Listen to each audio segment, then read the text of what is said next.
Carly Fiorina, the former CEO of Hewlett-Packard, was the first woman to lead a Fortune 50 business.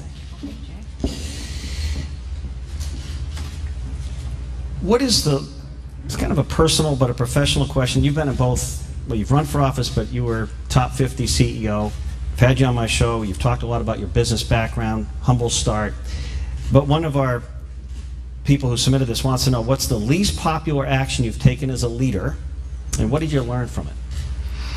Well, if I may just start by saying thank you, St. Anselm's, for hosting this, and thank you, Joe McQuaid, as well, for reminding the political class that we don't have a national primary and managing to get all of the candidates here to the first in the nation primary state. Thank you for doing that.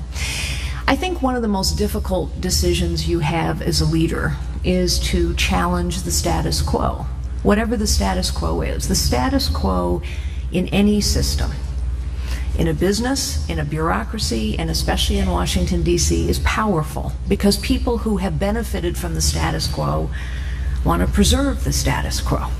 And so when you challenge the status quo, when you say, you know what, this problem has been festering for too long and we're going to finally fix it, or these folks have been in charge for too long, we've been talking about this for too long, we're going to fix it.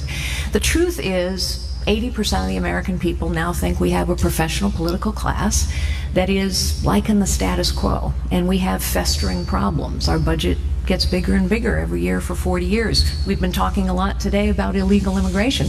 How long have we been talking about the border being insecure? 30 years. How long have we known it was insecure?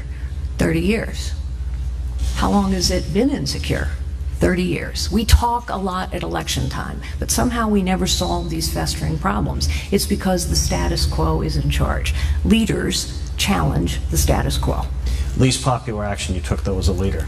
I think the least popular actions are when you have to say to people, we can't afford to do this anymore. And Lord knows we need to do that in Washington, D.C. Can you win with that message? Of course. People understand.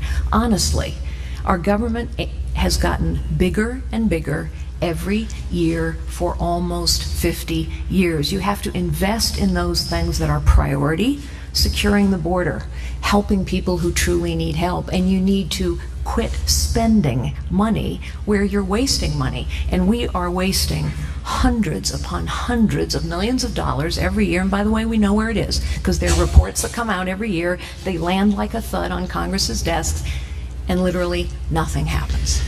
Former First Lady Hillary Clinton, I've noticed you've been a very strong and steady critic of Hillary Clinton. She's going to be testifying, I believe, coming up in a few months on Benghazi, maybe the emails. Do you think those are political inconveniences for the former First Lady, or are there bigger issues that the American people need to know about, and are there any potential illegal worries that you have on the email server or anything else? I think Hillary Clinton thinks they are political inconveniences. That's what she gives off. But they are far more than that. She lied about Benghazi. They knew it was a purposeful terrorist attack on the anniversary of 9/11. She went to the American people and talked some fiction about a videotape. She stood over the bodies of the fallen.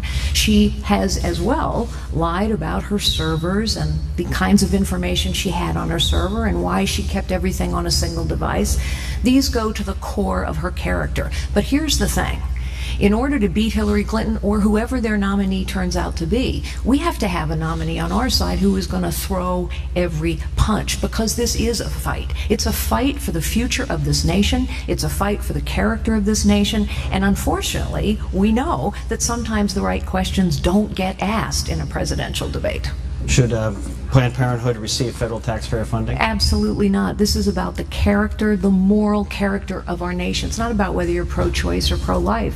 Just as taking care of people who need our care is part of the moral fiber of our nation as well. Thank you. Look forward to the next round. Thank you.